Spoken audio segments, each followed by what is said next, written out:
Да видите какво правят ВиК. Точно това. Наводнен е двора, дойде и казвам кога ще дойде. И това е питейна вода. И ми наводняват.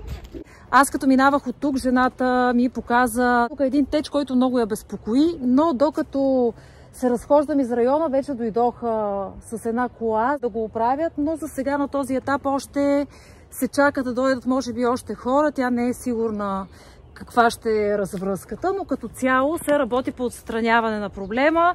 Ето какво ни показа тя, ето къде тече. Водата става скъпа и това е скъпа. Те не правят никакви ремонти. Тя си тече, течове. Маргаритка улица. Вижте, то въобще няма, нито има канализация, нито нищо. И се мъчиме, аз се мъча да си коса двора, хем съм болна. Сега идвам днес, то не може, защото е кално.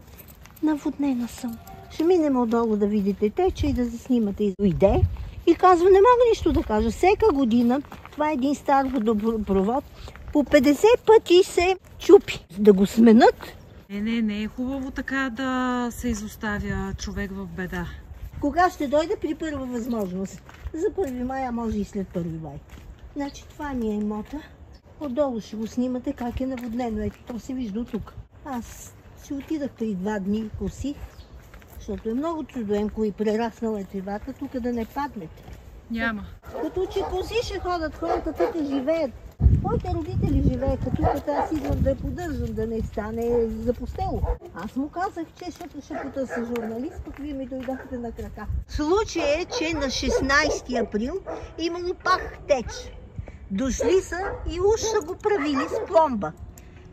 Преди 2 дни, аз идвах тук да коса и беше първо със сърп, нямаше.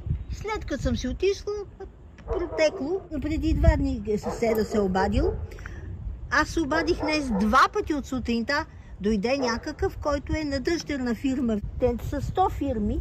Така. И аз му казвам, какво ще правиме? Вижте, наводнихте ми, елате там да заснемете, наводнихте ми. То е до тук водата, ама там най-много се събира. При първа възможност не мога нищо. Викам и защо?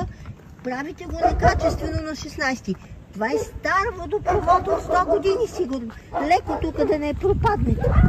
Ето, вижте, тече. Питейна вода. Така е. Ето тук как съм и аз наводнена. Ето, вижте. Това е пече. Еми да. Да, то е море тук стана. И аз рибата ще започна да отглеждам. Аз мислих днеска това тук да съсед да го коства да направя, чакам. То до там продължава, като видиме, до там продължава. Тая вода е от тук, моята вода е от нов водопровод, не е от мен. Поне няма да я плащате?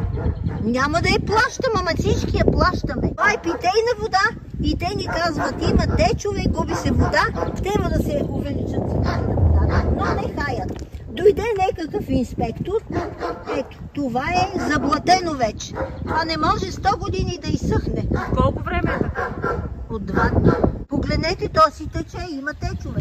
То си е работна седмица, не е почивни дни, примерно нещо. Първа възможност ми се отговори. Каква е възможността, не ми е ясно. Правено е на 16. Казвам се Лидия Петкова. Може ли това нещо? Това е водата, която всички я плащаме. Можете да обобщите, че цените казват, има течове, губи се вода, а никой не хае. Това е Буен поток.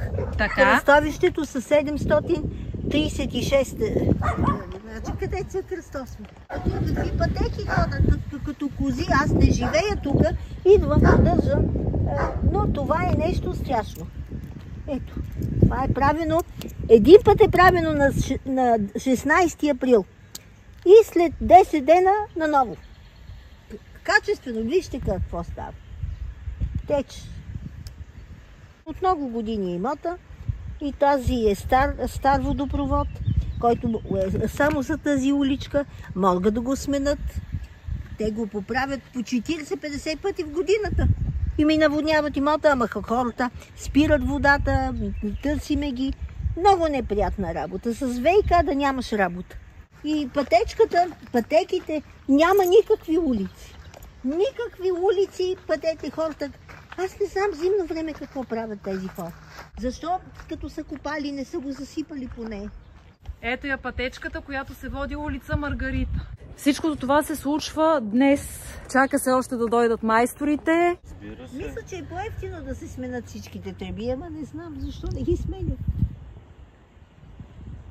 Хубаво. Имаме някакъв за сега резултат. Ето до тук съм наводнен. Пускам материала с надеждата проблема вече да е отстранен напълно. Еми да... Ако се почне дъжд, че хората не могат да копаят дъжд.